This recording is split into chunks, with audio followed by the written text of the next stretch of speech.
My husband abandoned me while I was pregnant, by text. 9 years later, he broke into my backyard to kidnap our son. Before we get into the story, tell us in the comments where you're watching from. Don't forget to subscribe to the channel, turn on the notification bell so you never miss a new story, and drop a like on the video to support us. I'm Maya, I'm 33 years old, and I work night shifts in the emergency room as a nursing tech.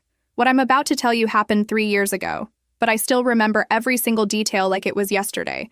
This is going to be long, so stick with me. Also, just so we're clear, yes, I went through hell, and yes, I came out the other side, but not without some serious battle scars.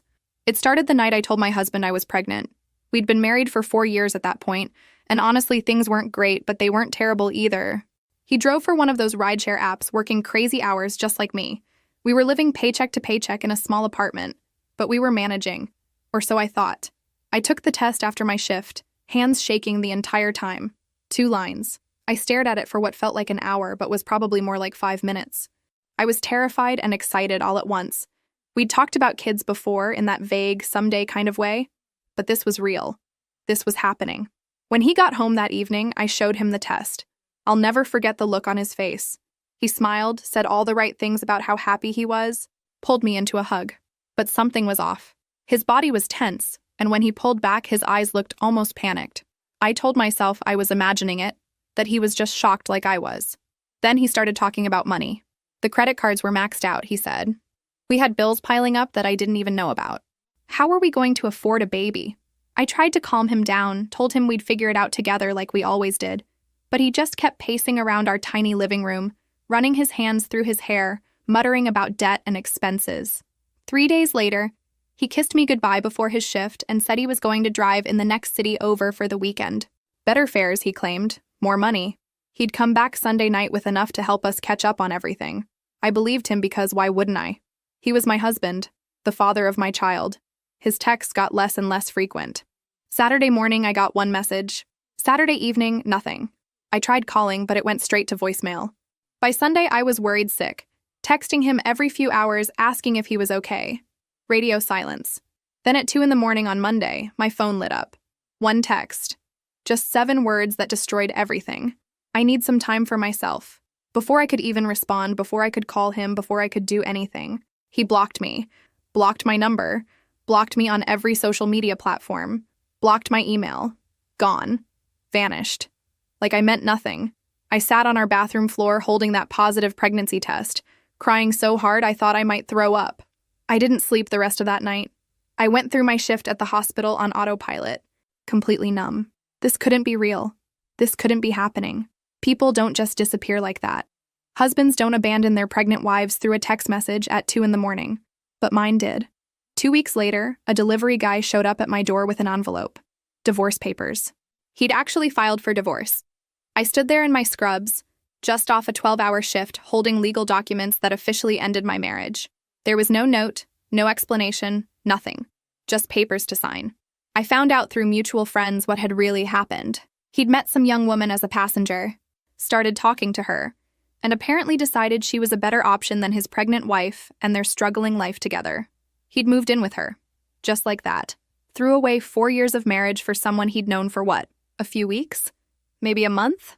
I took off the cheap pendant necklace he'd given me on our first anniversary. I stared at it for a long time, this stupid little silver heart that probably cost him $20. Then I ripped it off so hard the chain snapped. I threw it in the trash and didn't look back. If he could throw me away that easily, I could throw away every reminder of him just as fast. That was the moment I decided I was done crying. Done waiting for him to come back. Done hoping this was all some horrible mistake. He'd made his choice, and now I had to make mine. I was going to have this baby, and I was going to do it alone. I didn't need him. I didn't need anyone who could walk away that easily, but I had no idea how hard it was actually going to be. The first person who noticed something was wrong was my coworker. Her name doesn't matter, but she'd been working emergency room nights for almost 20 years. She'd seen everything, knew how to read people, and could spot trouble from across a crowded waiting area. One night during our shift, she pulled me aside in the break room. She didn't ask invasive questions or pry into my business. She just said she'd noticed I seemed different lately, and if I ever needed to talk, she was there. No judgment. I broke down right there, told her everything. The pregnancy, the abandonment, the divorce papers. She hugged me while I cried, then looked me straight in the eye and said the best thing anyone could have said at that moment. "You're going to get through this, and that baby is lucky to have you." I started writing in a cheap spiral notebook I bought at the pharmacy. Every night after my shift, I'd sit at my kitchen table and write to my baby. Promises, mostly. Promises that I'd protect them, love them, give them everything I possibly could. Promises that they'd never feel unwanted or abandoned the way I felt. It sounds silly, maybe, but writing those letters kept me sane during those early months. My first prenatal appointment was at a community clinic because that was all I could afford. The waiting room was packed with other women, some with partners, some with their mothers, some alone like me. I sat there watching couples hold hands and talk excitedly about their upcoming babies, and I felt so incredibly isolated. This should have been a moment I shared with someone. Instead, I was surrounded by people and completely alone. But then they called my name, took me back to the exam room, and I heard my baby's heartbeat for the first time. Everything else just faded away. That rapid flutter through the monitor, that proof of life growing inside me, it made everything real in a way the positive test never had. I left that clinic with printed ultrasound images and a determination I hadn't felt in weeks. I could do this, we could do this. Then his mother called. I should have known she would eventually. She'd always been pleasant enough to me, in that surface-level way where you know someone doesn't really like you but maintains basic courtesy. Now she didn't even bother with that. She told me her son was confused and going through something. She suggested I think carefully about my choices moving forward. Like I had a choice. Like I'd gotten pregnant by myself. I asked her if she knew where he was. She said yes, but wouldn't tell me. I asked if she'd talked to him about the baby. She said it wasn't her place to get involved in our problems. But here she was, calling me, telling me to consider what I was going to do. The hypocrisy was stunning. I told her very calmly that her son had abandoned his pregnant wife and filed for divorce. That he'd blocked all contact and moved in with another woman. That if he was so confused, maybe he should have thought about that before running away like a coward. She started to argue, but I just hung up. My hands were shaking so badly I had to put the phone down. I touched my stomach, feeling the small curve that was just starting to show, and made a decision right then. I was done waiting for him to step up, done hoping he'd somehow develop a conscience. I was moving forward alone, and I wasn't going to waste any more energy on someone who'd made it crystal clear I meant nothing to him. That night, I wrote another letter in my notebook. This one was different from the others. This one was a promise that I would be everything this baby needed. Mother and father if I had to be. Provider, protector, everything. They wouldn't grow up wondering why their father left or feeling like they weren't good enough. I'd make sure they knew they were loved and wanted, even if it was just by me. My coworker noticed the change in me during our next shift together. Said I seemed stronger somehow. More focused. I told her I'd decided to stop hoping he'd come back and start planning for the reality I was actually living in. She squeezed my shoulder and told me she was proud of me. It was such a small thing, but it meant everything. I started making real plans. Figured out my maternity leave. Calculated what I'd get in disability payments. Started looking at cheaper apartments. The numbers weren't great, but they were manageable if I was careful. I called my parents for the first time since everything happened. They lived 3 states away and we weren't super close, but they were shocked and angry when I told them what happened. My mom cried. My dad said some choice words about my husband that I won't repeat but fully agreed with. At night, alone in the apartment I'd soon have to leave because I couldn't afford it by myself, I'd read through all the letters I'd written, dozens of them by now, promises and hopes and plans. This baby was real, growing every day, and would be here before I knew it. Ready or not, I was going to be a mother. And I was going to do it without him. Labor started 2 days before my due date, at 3 in the morning naturally, because nothing about this experience was going to be convenient. I called my coworker first, then my parents, who immediately started the long drive from their state. The contractions were getting closer together fast, and I knew I didn't have much time. My coworker picked me up and drove me to the hospital where we both worked. It was surreal being wheeled through the emergency room entrance as a patient instead of staff. My colleagues were amazing, though, making sure I got into a room quickly, keeping me calm between contractions. My coworker held my hand through the whole thing, coaching me through breathing, wiping my forehead, being the support person I should have had but didn't. My parents arrived just an hour before I delivered. My mom rushed into the room looking terrified, my dad right behind her. They'd driven through the night without stopping. Seeing them there, seeing how much they cared despite the distance that had grown between us over the years, made me cry almost as much as the contractions did. My son was born at 11:47 in the morning on a Tuesday, 7 pounds, 4 ounces. Perfect in every way. They placed him on my chest and I looked down at his tiny face, his eyes squinting against the light, and felt a love so intense it was almost painful. This was my baby, mine, and no one could take that away from me. When they asked about the father's name for the birth certificate, I said no, just mine. My last name only. The nurse looked uncomfortable, but wrote down what I told her. My son would have my name, would be mine alone legally, and every other way. His father had given up any right to be on that certificate when he walked away. My parents stayed for a week, helping me figure out how to keep a tiny human alive when I was running on no sleep and hormones. My coworker visited every other day, bringing food and supplies and her steady presence that kept me grounded. I'd moved to a smaller apartment before the birth, something I could actually afford, and slowly we made it feel like home. But the peace didn't last long. I met with a legal aid attorney 2 weeks after giving birth. She was kind but direct. I needed to file for child support, and to do that, I'd need to legally establish paternity. Even though I knew he was the father, even though we'd been married when I got pregnant, because I'd filed divorce papers that were still being processed, I'd have to force him to acknowledge his son. She explained the process would be long and frustrating. We'd have to locate him first, serve him papers, demand a paternity test, go through court hearings, and he could fight it every step of the way. Based on his behavior so far, he probably would. But I needed to do this.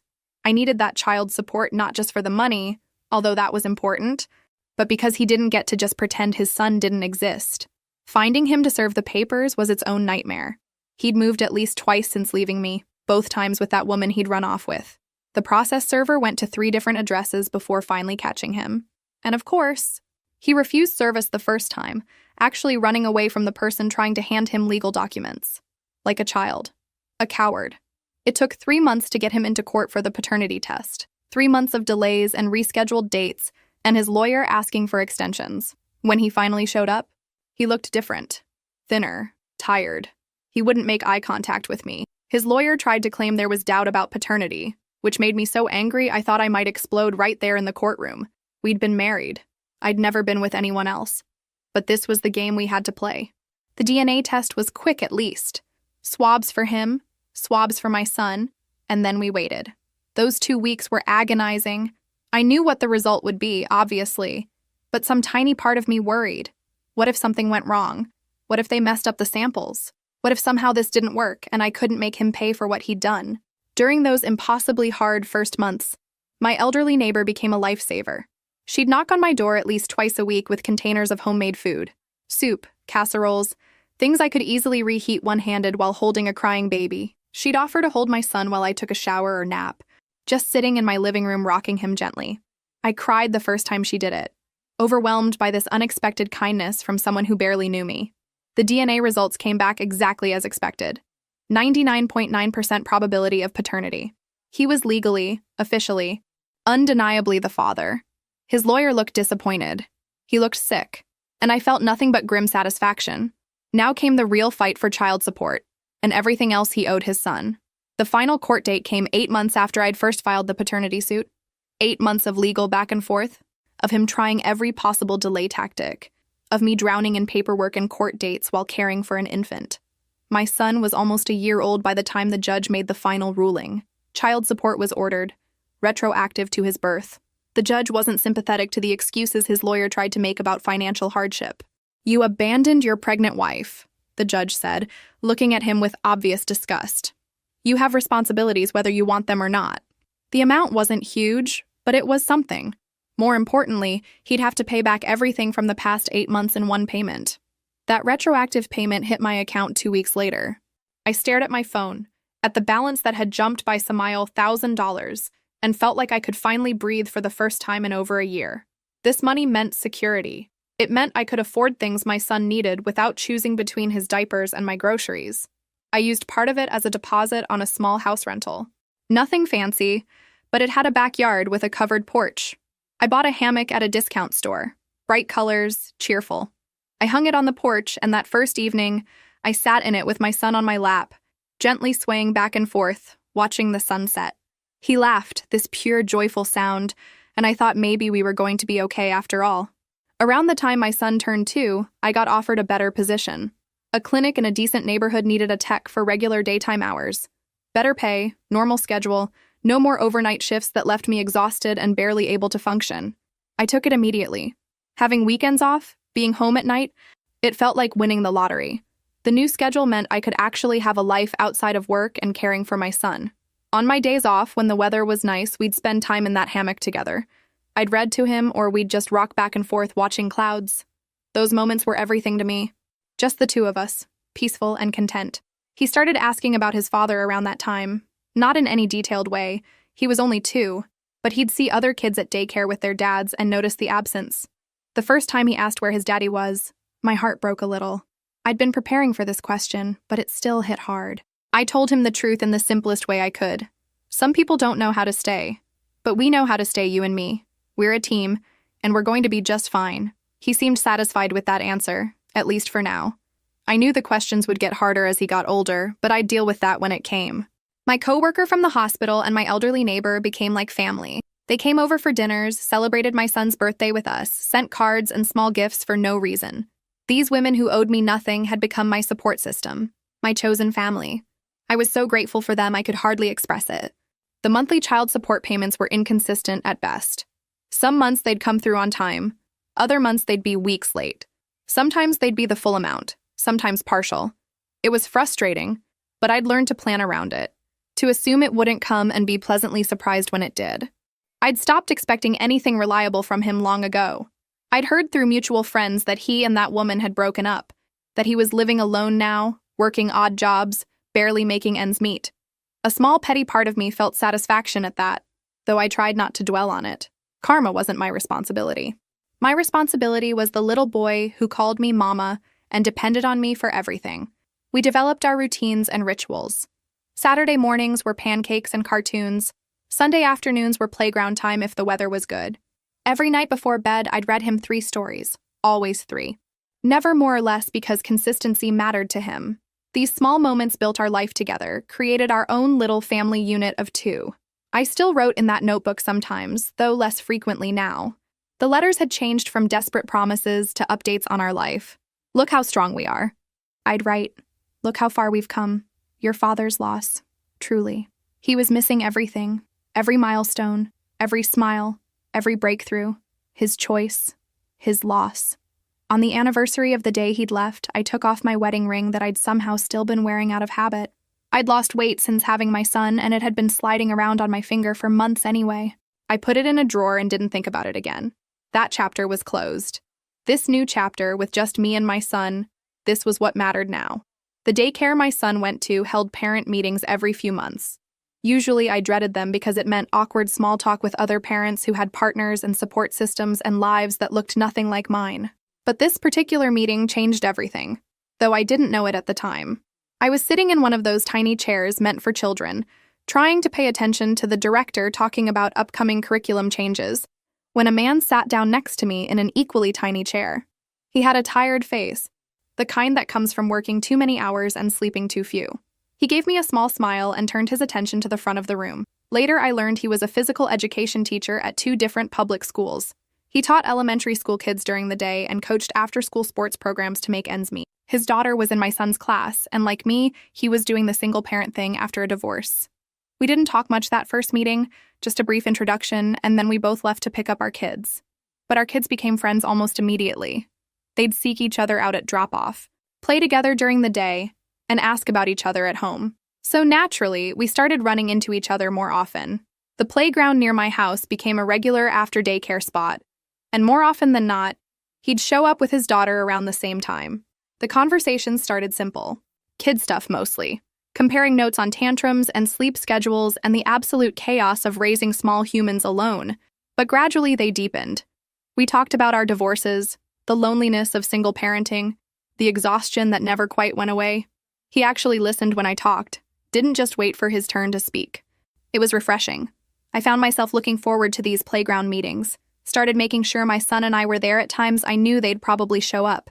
Noticed when my stomach did a little flip when I'd see them walking toward us. I tried to ignore it at first.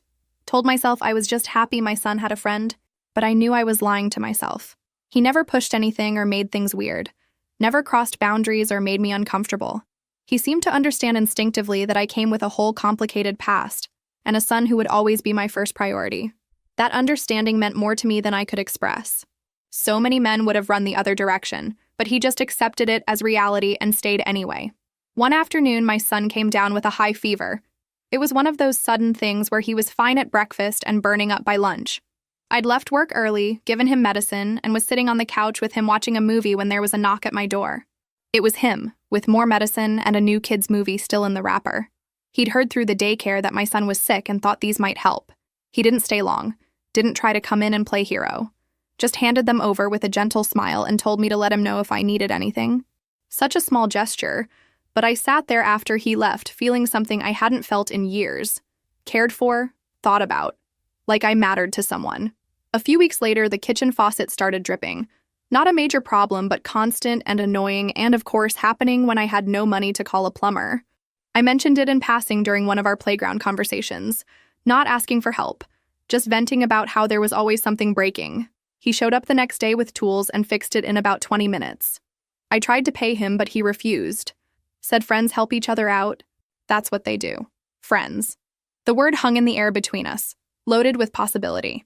We were friends, genuinely. But I was starting to want more than that. And from the way he looked at me sometimes, I thought maybe he did too. 7 months after that first parent meeting, we'd fallen into such a comfortable pattern that it felt like we'd known each other for years. The kids were inseparable. We had standing playground dates 3 times a week. He'd text me funny things that happened at school. I'd send him pictures when my son did something particularly adorable. It felt natural and easy and right. One evening, after the kids had been playing for hours and the sun was starting to set, they both started begging to have a sleepover. They'd been asking for weeks, but we'd always put them off. Now they tag-teamed us with the kind of united front only small children can manage. We looked at each other, had an entire conversation with just our eyes, and agreed. That night, after the kids finally fell asleep in my son's room, we sat on my porch in the hammock together. Not touching, careful of boundaries, but close. We talked about everything and nothing, about our pasts and futures and what we wanted from life. When he finally left around midnight, he paused at the door and asked if maybe, possibly if I was interested, as we could go on an actual date sometime, just the two of us. I said yes before I could overthink it. And when I went to bed that night, I wrote in my notebook for the first time in months. But this time, instead of promises or updates, I wrote about hope. About the possibility of a future that wasn't just me and my son against the world. About maybe, just maybe, letting someone else in. Our first real date was nothing fancy. We went to a pizza place near my house after both kids were with babysitters. I was so nervous I could barely eat at first, but he made me laugh within the first 5 minutes and everything relaxed. We talked for 3 hours straight, barely noticing when the restaurant started closing around us. When he walked me to my door that night, he didn't try to kiss me, just squeezed my hand and said he couldn't wait to do it again. We took things slow, deliberately and carefully. After everything I'd been through, rushing into anything felt dangerous. He understood that without me having to explain it constantly. He'd been burned in his divorce too, knew what it felt like to have trust shattered. So we built something solid, one small brick at a time. The kids were thrilled when we told them we were dating. They'd apparently been discussing it between themselves and had decided it was a good idea, which made us both laugh. They started calling our time together family time, completely unprompted, which made my heart squeeze every time I heard it. What I loved most was how he showed up for the small things. When my car wouldn't start one morning, and I was panicking about getting my son to daycare and myself to work, he was there within 15 minutes to drive us. When I mentioned needing to pick up groceries but dreading taking a tired toddler shopping, he offered to watch my son without hesitation. He never made a big production of helping. Just did it because that's what partners do. The first time I really knew I loved him was such a mundane moment it almost seems silly. We were making dinner together, something we'd started doing on Friday nights with both kids. He was teaching my son how to knead pizza dough while his daughter set the table. I was chopping vegetables and just watching them, watching my son laugh at something he said, watching him be patient and kind and present. That's when it hit me. This was what I'd needed all along. Someone who understood that my son and I were a package deal, who didn't just tolerate that but embraced it. About 5 months into dating officially, my son got sick in the middle of the night. Nothing serious, just a stomach bug, but it was rough. I was doing laundry at 2 a.m, trying to comfort a crying child, completely exhausted. My phone buzzed with a text from him asking if we were okay, that he'd heard my son crying through the walls. We lived in different apartments, but apparently the walls were thin enough he could hear us. 20 minutes later, he was at my door with cleaning supplies and crackers and that medicine that helps with nausea. He helped me clean up, held my son while I changed the sheets again, and stayed until dawn when everything had calmed down. He didn't complain once, didn't act like it was some huge burden. He just helped because that's what you do for people you love. I told him I loved him that morning, both of us exhausted and probably smelling terrible, sitting on my couch while the kids finally slept. He said it back immediately, like he'd just been waiting for me to say it first. We sat there for a while, just existing together in that moment, and I felt more peaceful than I had in years. The relationship progressed naturally from there. He started staying over more often. His daughter brought toys to keep at my place. My son started calling him by his first name instead of just her dad, which felt significant. We became a unit, this makeshift family of 4 that somehow worked perfectly. 7 months in, we were basically living together even though we technically still had separate places. It made financial sense to combine households officially. But more than that, it made emotional sense. The kids were desperate for it. We wanted it. So we started looking for a bigger place that could fit all of us comfortably. One night, after we just signed the lease on a 3-bedroom house with a real yard, we were sitting in my hammock together. The one I'd bought with that first child support payment, the one that had become my symbol of survival and independence. He asked if we could take it with us to the new place. Said it seemed important, that it was part of my story, and should come along. Such a small thing to notice, but it made me cry. He got it. He understood that these pieces of my past, even the hard parts, had made me who I was. He wasn't trying to erase what I'd been through or pretend it didn't happen. He was just offering to be part of what came next. I wrote in my notebook that night while he slept next to me. I wrote about second chances and healing and how sometimes the worst things that happen to us lead us exactly where we need to be. If my ex hadn't left, I never would have met this man who loved my son like his own, who made me laugh every day, who showed up consistently without fail. The thought didn't make what my ex did okay, not even close, but it did make the pain feel purposeful somehow. We moved into the new house a month later, all 4 of us together. Both kids got their own rooms, which they were excited about for approximately 1 night before they started having sleepovers in each other's rooms instead. We hung my hammock in the backyard, in a spot with a good view of the sky, and sitting there together, our little family of 4, I finally felt completely whole. Life was good for almost 7 years. 7 years of stability and happiness and the normal chaos of raising 2 kids. My son was 9 years old and barely remembered a time before his stepdad. The child support still came irregularly, sometimes months apart, but we'd stopped relying on it years ago. I'd honestly mostly forgotten about my ex, moved on completely. Then one evening, my phone rang, my old coworker from the hospital, the one who'd been with me through everything. Her voice was tense in a way that immediately put me on edge. "Maya," she said, "I need to warn you about something. Your ex-husband was here at the hospital last night." My stomach dropped. I hadn't heard his name in years, hadn't thought about him beyond the occasional child support deposit. He was a ghost, barely real anymore. She continued before I could respond. He wasn't a patient. He showed up in the emergency room around midnight, clearly intoxicated. He was asking for you specifically, telling the front desk he needed to talk to the nurse Maya. They told him you hadn't worked here in years, that they couldn't give out employee information anyway. He got aggressive, started raising his voice, insisting he knew you worked there and demanding your current information. I couldn't breathe. This wasn't a coincidence. This wasn't running into each other by chance. He was hunting me. Security had to escort him out, she said. He was shouting about how you'd stolen his son, how you owed him, how he had rights. Maya, it was bad. I wanted you to know immediately in case he tries to find you another way. After I hung up, my hands were shaking so badly I had to put the phone down. I told my boyfriend everything, watching his face shift from confusion to concern to barely contained anger. The ghost of my past hadn't just reappeared. He'd come looking for me, deliberately, and that changed everything. Over the next few days, I pieced together what had happened to him. That woman he'd left me for had finally left him, apparently for someone with better prospects. Karma works in interesting ways sometimes. Around the same time, he'd lost his license for driving under the influence, ending his rideshare career immediately. Without income or transportation, his life spiraled fast. Then his mother died unexpectedly, leaving him a small inheritance. Not much, but enough to have given him a fresh start if he'd used it wisely. Instead, he drank it away within 3 months. By the end, he was essentially homeless, couch surfing with old friends who were getting tired of him, barely functioning. And somewhere in all that destruction, his brain had latched onto a dangerous idea.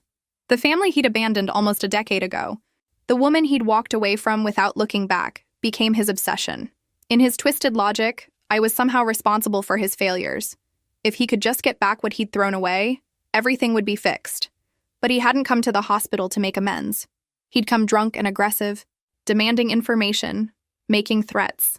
This wasn't about wanting to be a father. This was about control, about blame, about a desperate man with nothing left to lose looking for someone to drag down with him. That night, the first message arrived. 2 a.m, just like that text he'd sent almost a decade ago when he'd abandoned me. This time it was a voice message. His words slurred and rambling. He missed his son. He'd made mistakes. He wanted to be involved now, wanted to make up for lost time. I didn't respond. There was nothing to say to someone who'd thrown us away and only wanted us back when he had nothing else left. The next night, another message, then another, each one progressively angrier as I continued to ignore him.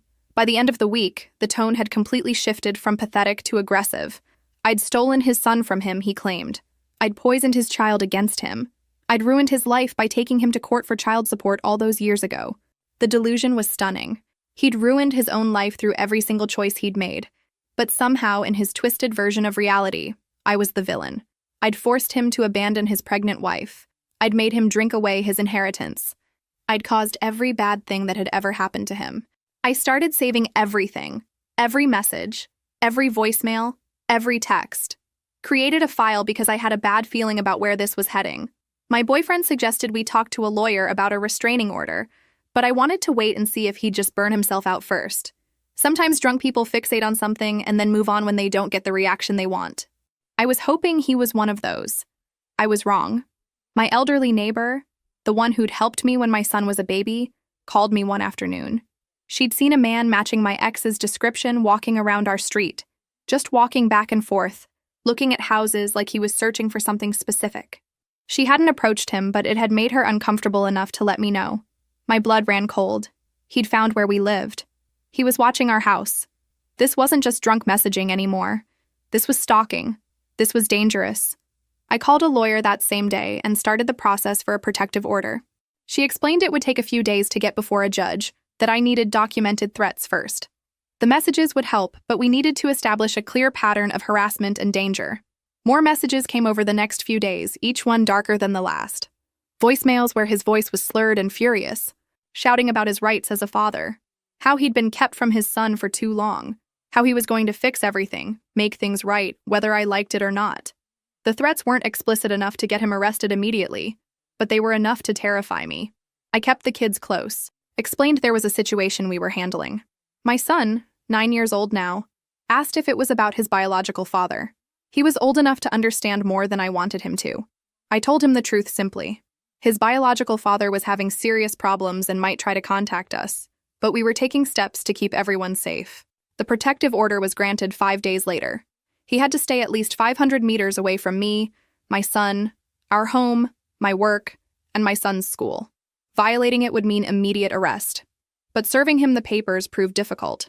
He was bouncing between addresses, staying with different people, impossible to pin down consistently. It took almost a week before the process server finally caught him at a bar. He'd been served, officially notified.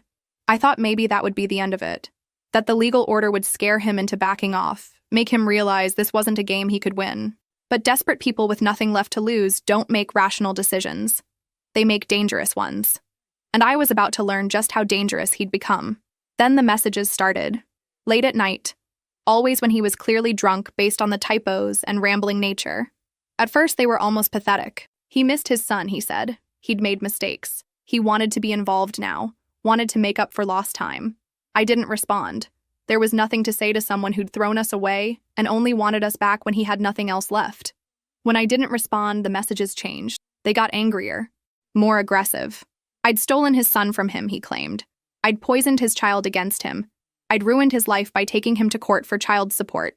The delusion was stunning. He'd ruined his own life through every choice he'd made, but somehow in his mind, I was the villain of his story. I saved every message, every voicemail. Started a file because I had a bad feeling about where this was heading. My boyfriend suggested we talk to a lawyer about a restraining order, but I wanted to wait and see if he'd just burn himself out. Sometimes drunk people get obsessed with something and then move on when they don't get the reaction they want. I was hoping he was one of those. I was wrong. One of my neighbors, the one who'd helped me when my son was a baby, called me one afternoon. She'd seen a man matching my ex's description walking around our neighborhood, just walking back and forth on our street, looking at houses. She hadn't approached him, but it had made her uncomfortable enough to let me know. My blood ran cold. He knew where we lived. He was watching our house. This wasn't just drunk messaging anymore. This was stalking. This was dangerous.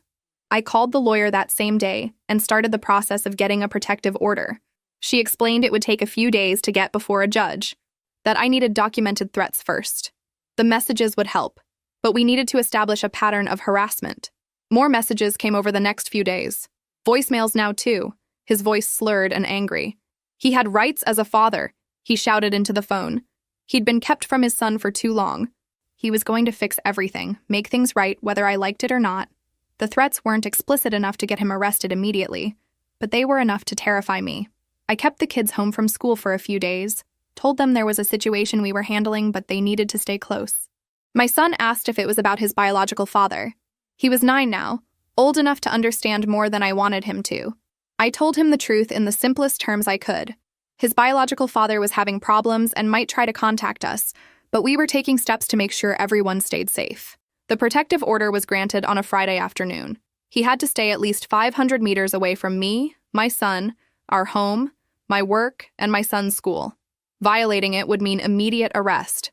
The process server tried to deliver it that same day but couldn't find him. He was bouncing between addresses, staying with different people. Impossible to pin down.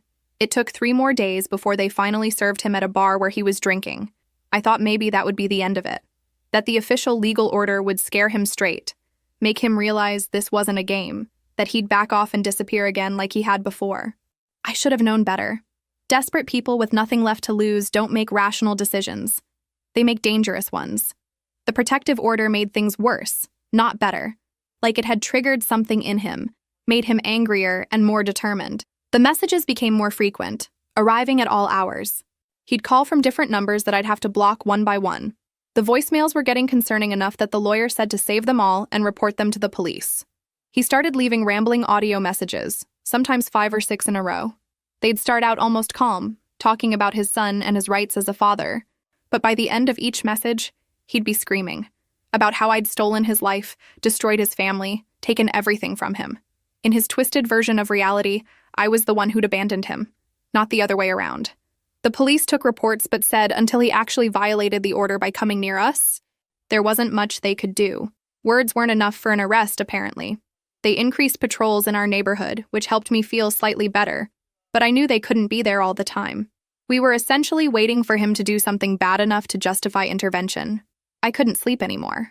Every sound outside made me jump. I'd check the locks multiple times a night, peek through the curtains to make sure no one was out there. My boyfriend started sleeping on the couch some nights so he could hear if anyone tried the doors. We were living in a constant state of alert, exhausted and terrified. The kids knew something was wrong. They'd catch us whispering, see how tense we both were. His daughter asked if we were okay, said we seemed scared. We tried to act normal around them, but kids aren't stupid. They can feel when the adults in their lives are stressed. I hated that he was affecting their peace too, invading their safe space even without being physically present. Then one night, around 2 a.m, someone started pounding on our door. Aggressive, violent pounding that woke up the entire house. The kids started crying. I grabbed my phone to call the police while my boyfriend went to the door, careful not to open it.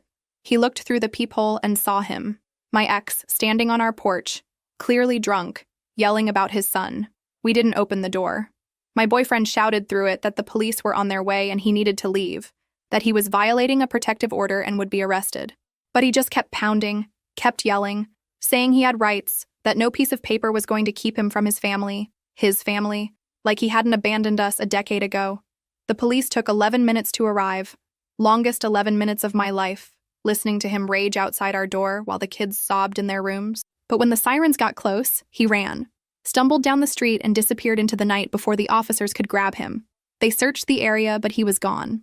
The officers took our statements, documented everything, photographed some damage he'd done to our door from the pounding. They said this was a clear violation and they'd arrest him on site. They increased patrols even more, promised to drive by every hour. But I knew that wasn't enough. He'd been here once, he'd come back. We reinforced the locks that same day, added security cameras front and back, started parking cars in the driveway instead of on the street so we'd hear if anyone approached the house, turned our home into a fortress, because that's what it took to feel even slightly safe. The lawyer filed additional charges based on the violation. This wasn't just harassment anymore, this was criminal. But they had to find him first, and he'd gone underground completely, not staying anywhere long enough to be located. The process server couldn't find him. The police couldn't find him. He was out there somewhere getting angrier, and we had no idea when he'd show up again. My son started having nightmares. He'd wake up crying, asking if the bad man was going to take him away. I'd hold him and promise that would never happen, that we'd keep him safe, but the words felt hollow. How could I promise that when I didn't feel safe myself? When my hands shook every time I heard an unexpected noise. His daughter started acting out at school, getting in fights, having tantrums. The stress was affecting her even though this wasn't directly her situation. She loved my son like a brother, loved our family, and seeing it threatened was breaking something in her. We got her into counseling, but it felt like putting a Band-Aid on a gunshot wound. 2 weeks after the door incident, he tried a different approach. Started sending emails from new accounts as fast as I could block them. These were different, though. Less angry, more manipulative. He claimed he just wanted to meet his son, just wanted 5 minutes. He'd get help, get sober, do whatever it took. All he needed was a chance. But I remembered who he was 9 years ago, when he'd looked me in the eye and lied about being happy about the pregnancy. Remembered the 2 a.m. text message abandoning us. Remembered years of irregular child support and zero interest in his son's life. This wasn't about wanting to be a father. This was about control, about ego, about not being able to handle that I'd built a good life without him. The lawyer advised filing for complete termination of his parental rights. Given the abandonment, the protective order violation, the documented alcoholism, we had a strong case. But that process could take months. And in the meantime, we were just supposed to wait and hope he didn't escalate further. One Saturday afternoon, everything came to a head in the worst possible way.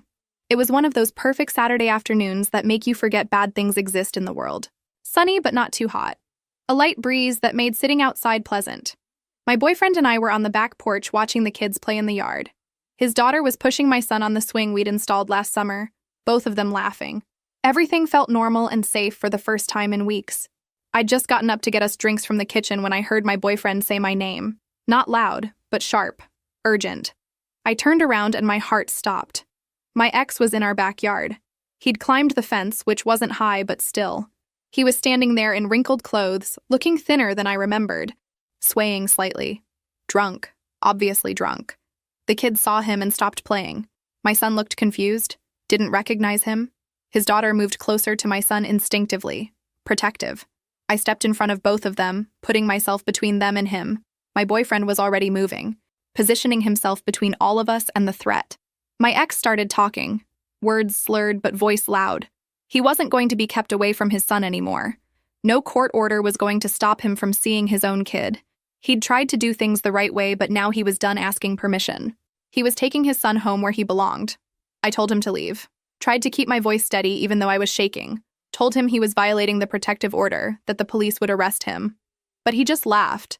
This bitter, angry sound. Said he didn't care about the police or the order or anything anymore.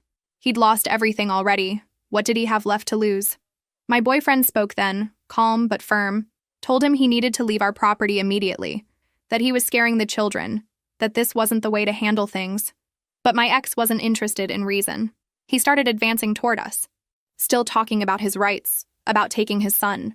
My boyfriend moved fully in front of me and the kids then. Told him one more time to leave. My ex responded by swinging at him, this wild, drunken punch that didn't have much force behind it but showed clear intent. That was the line. That was when everything escalated from scary to dangerous. What happened next was over in seconds but felt like it lasted forever. My boyfriend blocked the punch, grabbed my ex's arm, and in 3 efficient moves had him on the ground. It wasn't brutal or excessive. It was controlled, defensive. The kind of thing someone who knows what they're doing does to neutralize a threat without causing unnecessary harm. But my ex fought back, tried to get up, took a few solid hits before he stayed down. I already had my phone out, was dialing 911 as my boyfriend held him down. The kids were crying, terrified. I got them inside the house, locked the door, and stayed on the phone with the dispatcher while my boyfriend kept my ex pinned in the yard. He was bleeding from his nose, still trying to fight even though he had no chance, screaming about injustice and his son. The police arrived in under 5 minutes. This time there was no escape. They found him in our yard, clearly intoxicated, violating a protective order, having assaulted someone on their own property. They cuffed him while he yelled, dragged him away, still shouting threats and accusations. One officer stayed behind to take our statements while the other took him to jail. My boyfriend had a split lip and bruised knuckles. Nothing serious, but seeing him hurt because of my past, because of my ex's instability, made me feel sick with guilt. He insisted he was fine, said he'd do it again without hesitation to protect us. The officer who'd stayed took photos of his injuries, documented everything. Self-defense was obvious, he said. Clear-cut case. We gave detailed statements about everything. The months of harassment, the protective order violation at the door, today's invasion. I showed him the file of saved messages and voicemails, weeks' worth of evidence. The officer said this was more than enough to press serious charges.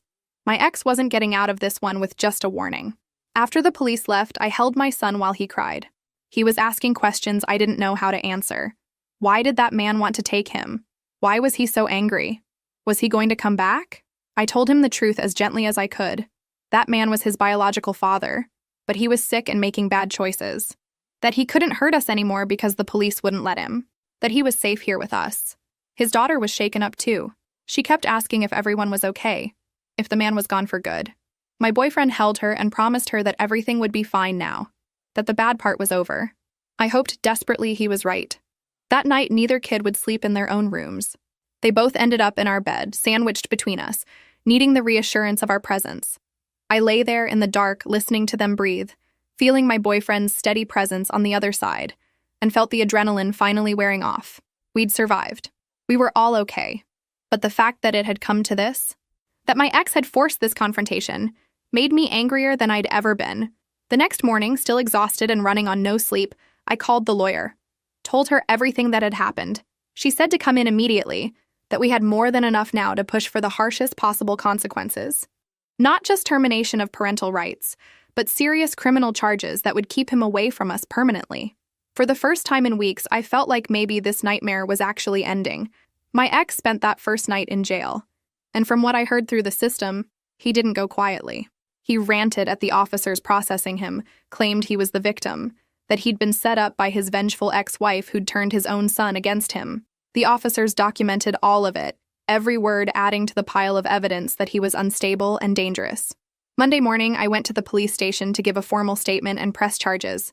The detective handling the case was thorough, asking detailed questions about every incident going back months. I showed him my complete file of saved messages, voicemails, emails, everything. He looked increasingly disturbed as he went through it all, making notes about patterns of escalation and clear threats. My boyfriend came separately to give his statement about the assault. He brought photos of his injuries, his own account of what happened. The detective assured him it was textbook self-defense and that there was zero question about who the aggressor was. My ex had trespassed, violated a protective order, and physically attacked someone protecting children. This wasn't going to end well for him. The charges stacked up quickly. Violation of a protective order, criminal trespass, assault, attempted kidnapping based on his stated intent to take my son. Each one was serious on its own. Together, they painted a picture of someone who'd completely lost control and posed a genuine danger. His arraignment was set for Wednesday. I attended, sitting in the back of the courtroom with the lawyer who'd been helping me through everything. He looked terrible, wearing jail clothes, unshaven, shaking slightly. The judge read the charges, and his face went pale. When asked how he pled, he started to argue, tried to explain his side. His public defender literally put a hand on his arm to stop him, and entered a plea of not guilty. Bail was set high, higher than he could possibly pay. The prosecutor argued convincingly that he was a flight risk and danger to others. The judge agreed, citing the escalating pattern of behavior and violation of previous court orders. He'd stay in jail until trial. I felt relief wash over me so intensely I almost cried right there in the courtroom. Walking out, the prosecutor stopped me. She wanted to discuss the case, explain what would happen next. We'd go to trial within 2 months, most likely. Given the evidence and his behavior, she was confident about a conviction. She asked if I'd considered filing for termination of his parental rights in family court simultaneously. I told her my lawyer was already preparing that petition. The family court hearing happened first, about 3 weeks later. My lawyer presented our case methodically. 9 years of abandonment with minimal contact, irregular child support payments, the recent harassment and violence, my ex's documented alcoholism and instability. The judge listened to everything, reviewed the extensive evidence, and made notes. My ex's lawyer tried to argue that he'd been prevented from having a relationship with his son, that I'd poisoned the child against him. My lawyer calmly pointed out that he'd initiated the abandonment, had blocked all contact, had shown zero interest in his son's life until his own fell apart, that his recent actions weren't those of someone who genuinely wanted to be a father, but rather someone who wanted control and was using his son as a weapon. When asked if he wanted to make a statement, my ex stood up and started rambling about how much he loved his son, how he'd made mistakes but deserved a chance to make it right. But his words were empty, clearly rehearsed by his lawyer. The judge let him finish, then asked one simple question. Can you name one thing about your son? His interests, his friends, his favorite anything? The silence was deafening. He didn't know, couldn't answer, had no idea who his 9-year-old son actually was because he'd never bothered to find out. The judge's expression hardened. That told her everything she needed to know about his true motivations. The ruling came down the next day. Termination of all parental rights granted, effective immediately. He had no claim to my son anymore, no right to visitation, no legal connection whatsoever. The judge noted that my son was old enough now that his wishes mattered, and he'd made it clear through the guardian ad litem that he wanted no contact with his biological father. The judge agreed that was in his best interest. Additionally, the child support was actually increased as a form of financial consequence for the abandonment and attempted violence. He'd pay more than before, and it would be garnished directly from any income he earned. He couldn't dodge it anymore. Every cent would go into an account for my son's future, college, or whatever he needed. The criminal trial happened a month later. I had to testify, recount everything that happened that day in our backyard. It was hard, bringing it all back up, but necessary. My boyfriend testified too, calm and clear about the sequence of events. The kids didn't have to testify, thank God, but their statements to the police were entered as evidence. The prosecution presented the months of messages and voicemails, played some of the most disturbing ones in court. The jury looked increasingly uncomfortable as they listened to him spiral from pathetic to aggressive to outright threatening. His lawyer tried to paint him as a desperate father kept from his child, but the evidence was overwhelming. The jury deliberated for less than 3 hours, guilty on all counts. The judge scheduled sentencing for 2 weeks later. The prosecutor told me to prepare a victim impact statement if I wanted to, that it might influence the sentence. I spent a week writing it, trying to articulate the fear and disruption and trauma he'd caused. At sentencing, I read my statement aloud, talked about the sleepless nights, the children's nightmares, the feeling of being hunted in my own home. The judge listened intently, then delivered the sentence. 1 year in jail, followed by 5 years probation, permanent restraining order with no possibility of contact until my son turned 18 and could make his own choice about whether to have a relationship. When they led him away, he looked back at me once. I felt nothing. No satisfaction, no anger, nothing. He was just a stranger now who'd briefly ruined my peace but couldn't touch my life anymore. Walking out of that courtroom, I felt lighter than I had in months. The weeks following the sentencing felt like slowly exhaling after holding my breath for months. The constant fear that had been sitting on my chest started to lift. I could sleep through the night again. The kids stopped having nightmares.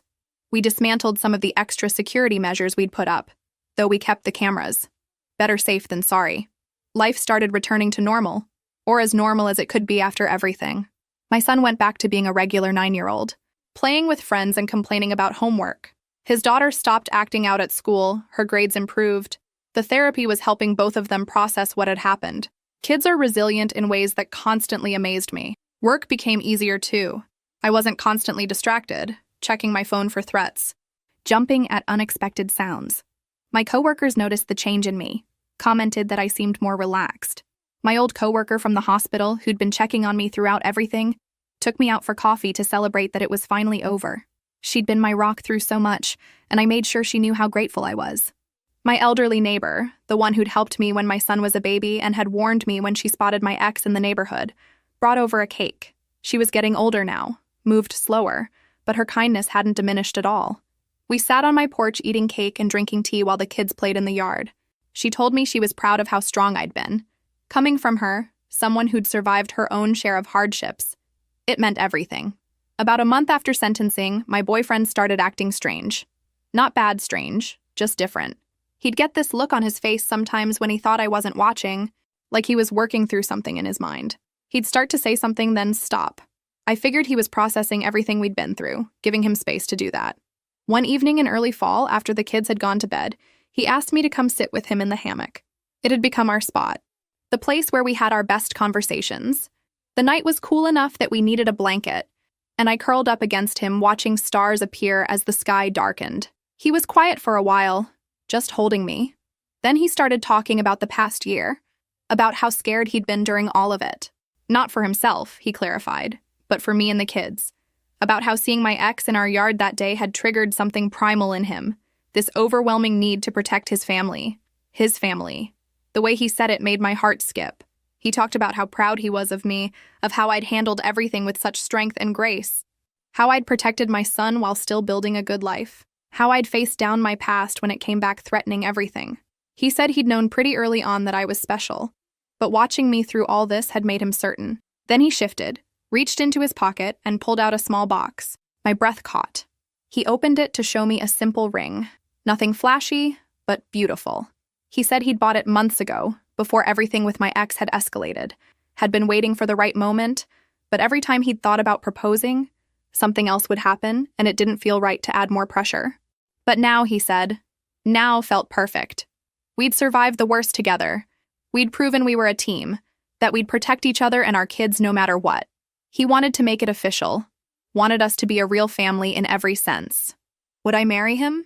I was crying before I could even answer. Happy tears, the kind I hadn't cried in years. I said yes immediately, multiple times, while he laughed and slid the ring onto my finger.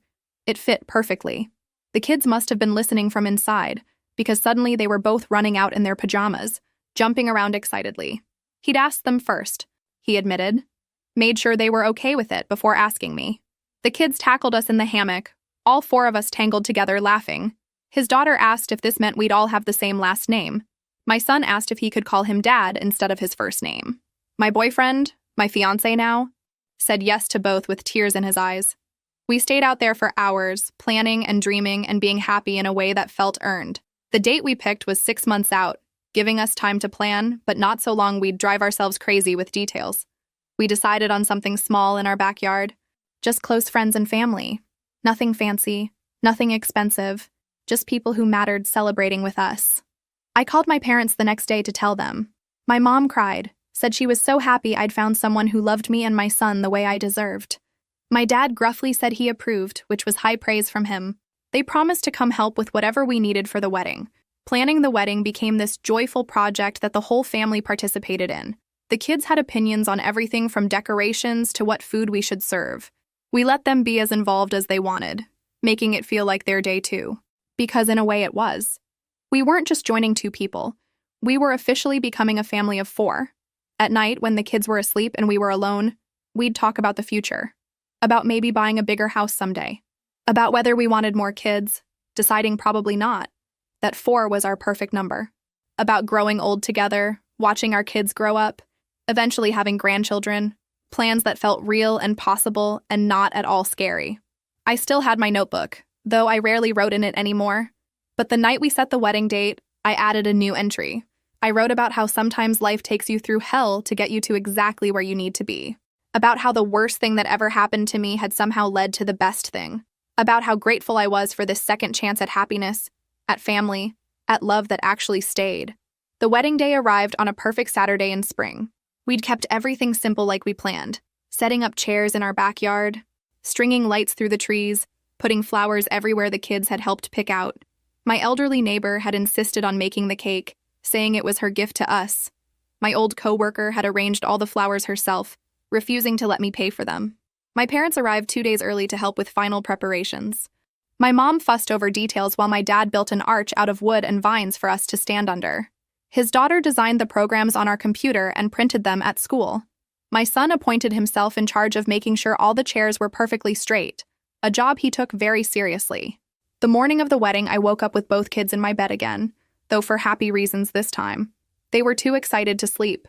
We made pancakes together, our Saturday morning tradition, and ate breakfast still in our pajamas. In a few hours, everything would change officially, but this moment felt important. One last morning as our almost family before we became completely official. Getting ready was chaotic in the best way. His daughter wanted to do my makeup, insisted she knew how even though she was only 11. I let her, and honestly, she did a pretty good job. My son kept asking if it was time yet every 5 minutes. My mom helped me into my dress, a simple cream-colored thing I'd found at a department store. Nothing expensive or elaborate, just something that made me feel pretty. Looking in the mirror, I thought about the woman I'd been 10 years ago, pregnant and abandoned, terrified and alone. If I could have told her then where she'd end up, I don't think she would have believed me, but we'd made it. We'd survived and built something beautiful from the ruins. The ceremony was short and sweet, just like we'd wanted. Both kids stood up with us, holding rings, beaming with pride. My son handed over my ring when it was time, this little boy who'd only ever known one father despite having two biologically. When we exchanged vows, we included promises to the kids too. Promises to love and protect and support each other, all 4 of us together. The moment my fiancé became my husband felt both monumental and completely natural. Like we'd been married already in all the ways that mattered, and this was just making it official. We kissed while everyone cheered, and I heard both kids shout, "Yes!" making everyone laugh.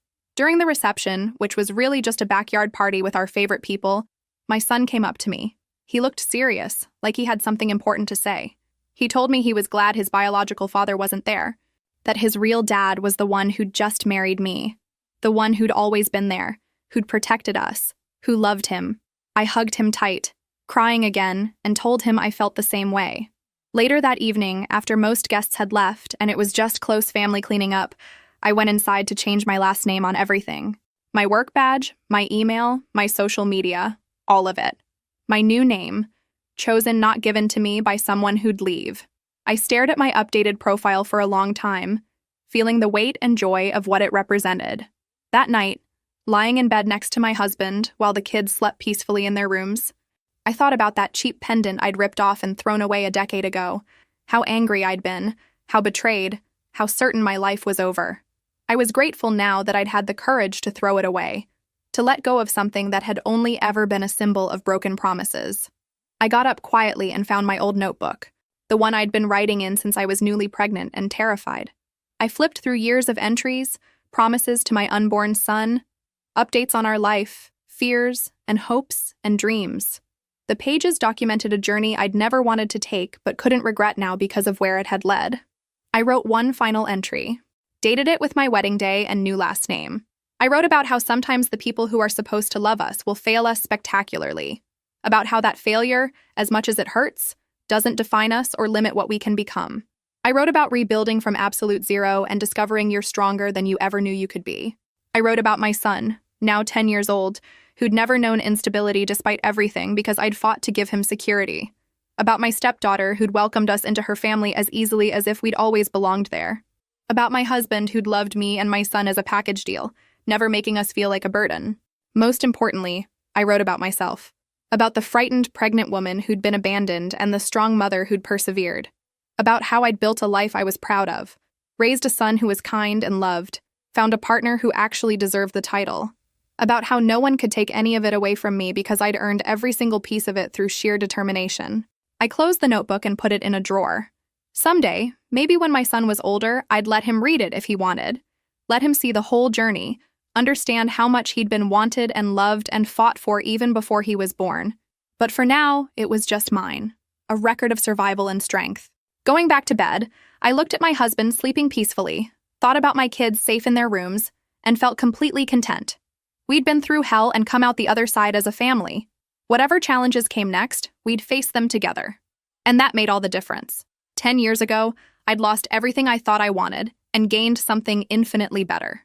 A real family, built on choice and commitment rather than obligation. A love that showed up consistently, not just when it was convenient. A life I'd constructed myself, piece by piece, that no one could ever take away. Sometimes the worst thing that happens to you becomes the catalyst for the best thing. Sometimes being abandoned leads you to exactly where you were meant to be all along. I couldn't change my past. Wouldn't want to even if I could because it made me who I was. But I could control my future.